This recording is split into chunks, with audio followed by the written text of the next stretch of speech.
How are you all doing today? You know what this is, don't you, this week? You know what it is, right? Well, it's the week before the NFL football season starts. Week one's coming up, guys. And what is this week notorious for? That's right. You called it, you said it. Fantasy football draft week.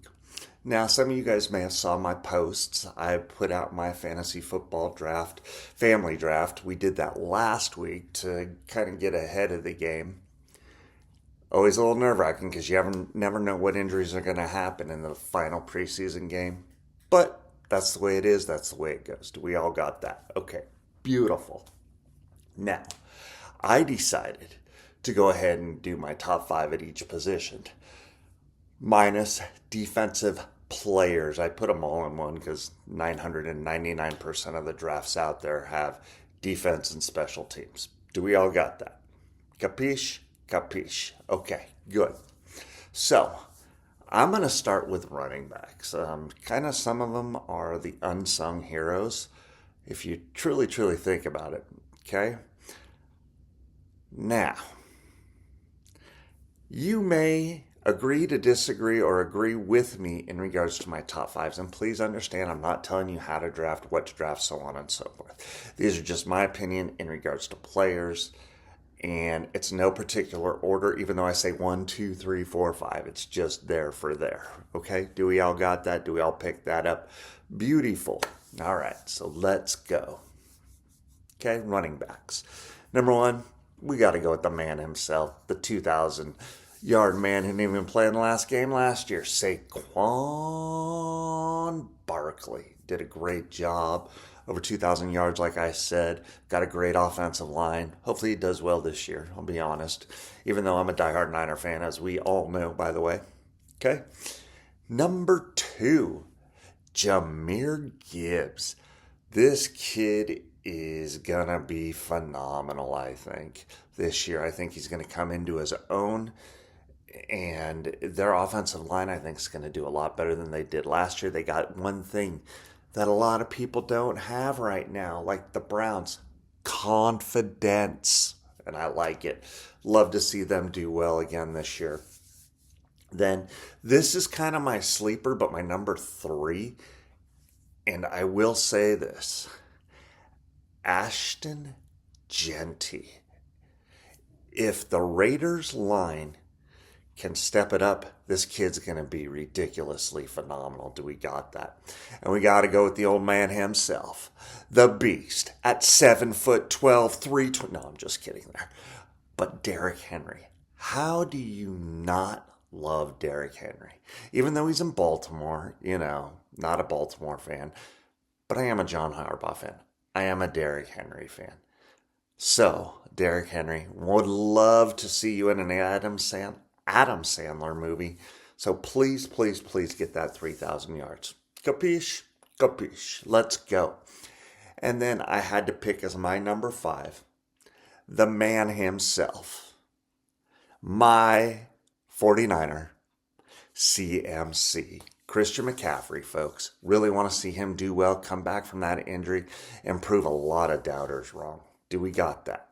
Okay, beautiful. Hold on.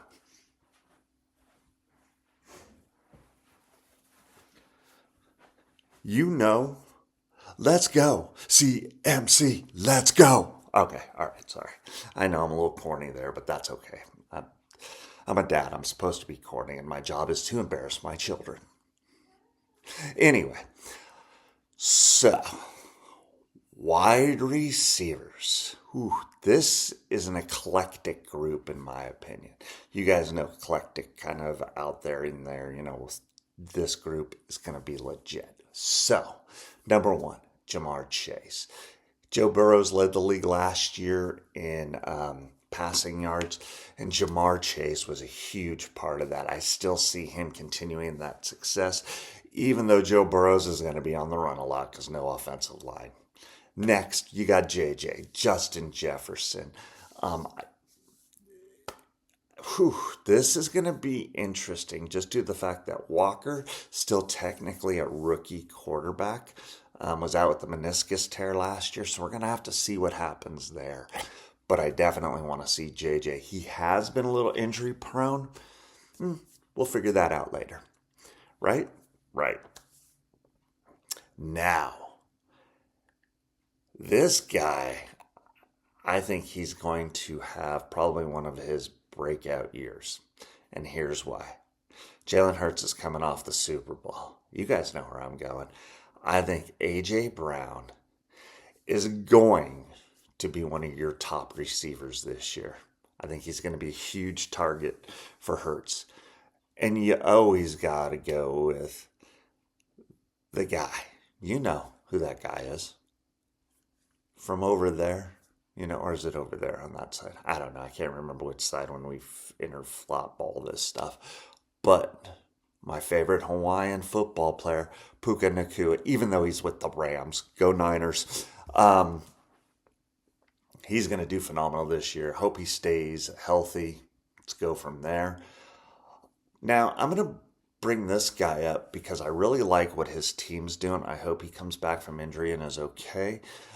Amon St. Brown. I really like to see this young man do good. He did phenomenal last year, was the top receiver for the Lions. Want to see him come back strong from injury. I'm hoping he does well. Amon St. Brown, folks. I like him a lot. Okay.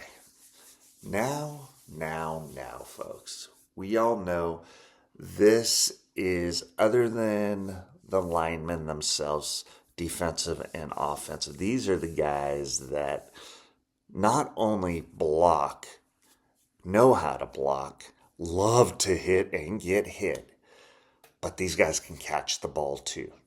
Some of them can even run it. Pretty scary, huh?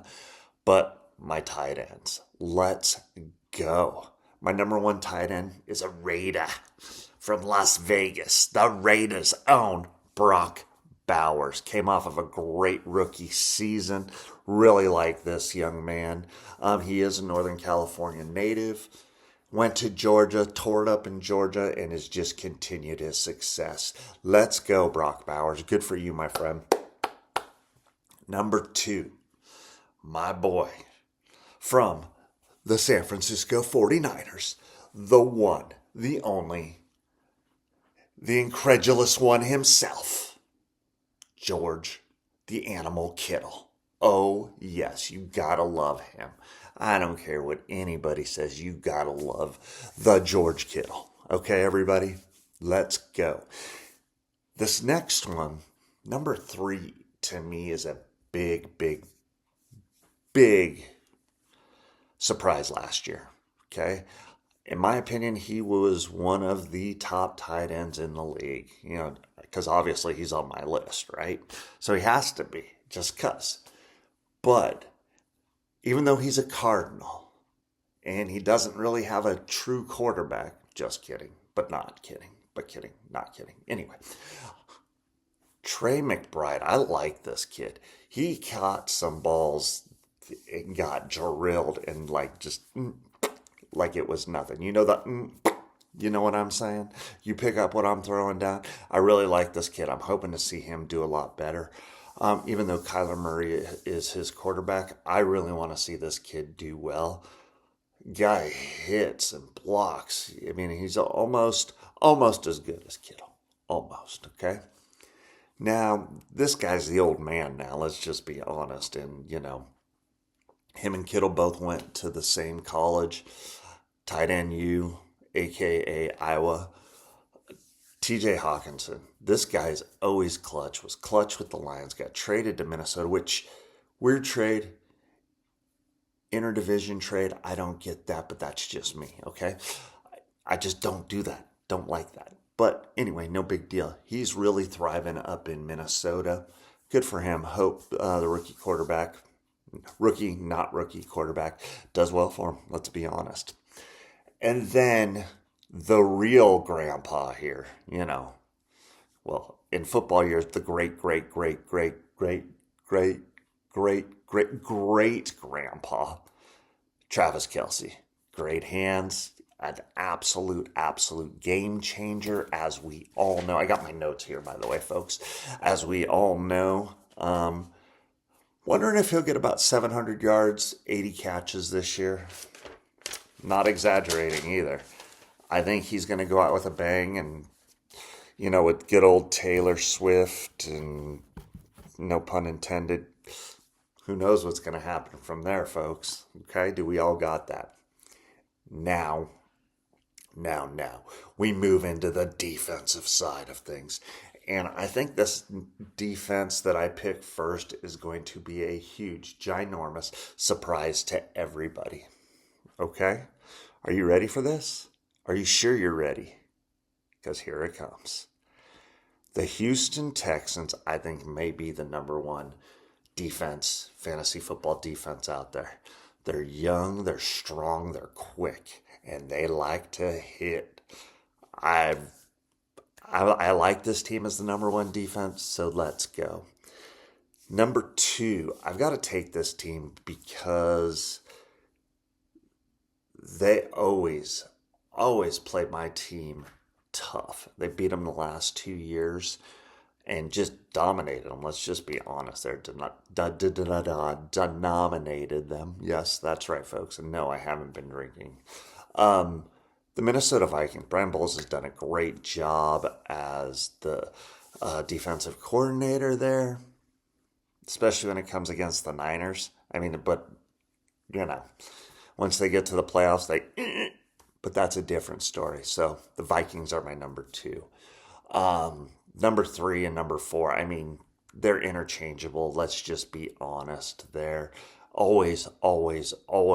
Did I say always? Because I meant always in the top five. You've got the Pittsburgh Steelers. They just made some crazy trades this offseason. So they got rid of Mika, brought in Jalen. I don't know. We'll have to see what happens there. I'm wondering if it's going to be a good fit. Number four is your Baltimore Ravens. Oh, by the way, we can't forget about TJ Watt for the Steelers. Anyway, the Baltimore Ravens, this team needs to stay away from that injury bug. Do you guys all know what I'm saying there? If they stay away from that injury bug, they're going to be legit. So let's go. And then two factors on the number 5 team. You ready? I said two, not one, but two factors. Number one, my boy, Fred Warner of the San Francisco 49ers. Yep, that's right. And number two reason, Robert Saleh. Do y'all know? Do y'all pick up what I'm throwing down? Robert Saleh is a beast as a DC. I think he's probably the best DC in the league right now, but we will see. We will see what happens. That's why I picked the Niners to go 12-5 and win the West. But that's just what I'm saying right here, right now, okay? Now, I'm going to go to the kickers. You know what? The kickers are the kickers. They can make you or break you, but there is a theory out there, folks. And I'm starting to see more and more and more and more. Did I say more? Because I bet more of it. You ready? Fantasy drafters are going away from the kicker. Because of so many injuries, they're getting rid of that kicker position, nixing those points, and going with position players instead. Did you guys know that? Yep, it's starting to become a trend, slowly but surely. Okay? So here are my kickers, one of them that I may or may not have picked. Anyway, you ready? All right, here we go. So number one, Jake Bates. You got to like Jake Bates. Number two, Cameron Dicker. You know what I'm saying? This kid's Charger, does very well, did good last year for him, like to see him. Next one, kid out of Tampa Bay, Chase McLaughlin. Yep, that's right, folks, Chase McLaughlin. Thought he did a great job there. I think he's going to do really good this year. Got a little bit more experience. Let's go. The last 2, 4, and 5 you have to have there just because they are so clutch, good in pressure moments. You got Jake Elliott, number 4, from the Eagles, as well as Harrison Butker. Okay, so we've got Dicker and Butker in the top 5. All right, pay attention to those 5. barring injury, as we all know, the key word of the NFL, barring injury or motto, that's where we're going to be, and that's what we're going to say, and that's what we're going to have to do. Now, folks, we got the prima donnas themselves. We've got the quarterbacks. You can't touch this. Anyway, the quarterbacks. Now, this gentleman led the league last year in yards passing, also yards running, away from getting sacked. He was sacked. He was the fourth most sacked quarterback in the league last year, and his offensive line did not get any better. So therefore, he may be number one. No, actually, Caleb Williams will still be number one, but not on my list, folks. Boom! All right. So this is what I got. I got Joe Burrows as our number one. Yeah, he takes over the guy who's number one on everybody else's charts except for mine. And that's Josh Allen, number two. And here's why. He cannot win the big game, folks. That's all there is to it. Joe Burrows at least made it to the Super Bowl. Played a great game, in my opinion. Should have won, but hey, that's a different story against the Rams. The fix was in. That's all I'm going to say. Because it was in LA. Anyway, squirrel. Number three, the guy who's literally resurrected his career. Did horrible at the Browns. Went to Carolina. Went to LA Rams, which I thought he would have a really good system. But he ended up signing with the Tampa Bay Buccaneers and has taken them to the playoffs a couple years in a row. Here we go. Baker Mayfield, folks. Okay, gotta like him. Gotta like what he does. If his receivers actually catch the ball instead of dropping them, could be a different story. You know what I'm saying? Then you've got the Super Bowl champion / MVP. Jalen Hurts, folks. Really like this guy. Him and A.J. Brown are going to be a phenomenal connection. Plus, you got the tush, tush, tush, push, okay? Which you can't stand, but you can't stop it, so don't ban it. It's not my fault or their fault that the defensive coordinators have not figured out a way to stop it yet. You know what I'm saying? And then, number five, the guy who probably, did I say probably because he probably does, get some of the most fantasy points out there. And yes, Baltimore Ravens own Lamar Jackson. Run. Not very much in the past, but gets a lot of yards running. All right? So, folks, those are my top five players at each position. I hope you liked them. Yes, did I go quick? Absolutely. Was I long-winded? Oh my God, yes, I was. But my long-windedness comes from, as we all know, my sponsors. Number one, you gotta love them. You gotta love them. No jitters. No bitter aftertaste. No crash. Oh, yeah. Liquid Nitro Energy Drink, folks, is one of my sponsors. Thank you, thank you, thank you, like always. And Para Travelers. Let me get you around the world. Let's go. That's paratravelers.net, folks. All right. Thank you, thank you, thank you. I hope you all enjoyed. You guys have a great one, a better tomorrow. And I'll have my draft picks up probably next week so everybody can see in some shorts or the TikToks or the Instagram. Do we all got that? Thank you very much. Take care. Have a great day. Ciao, Benny.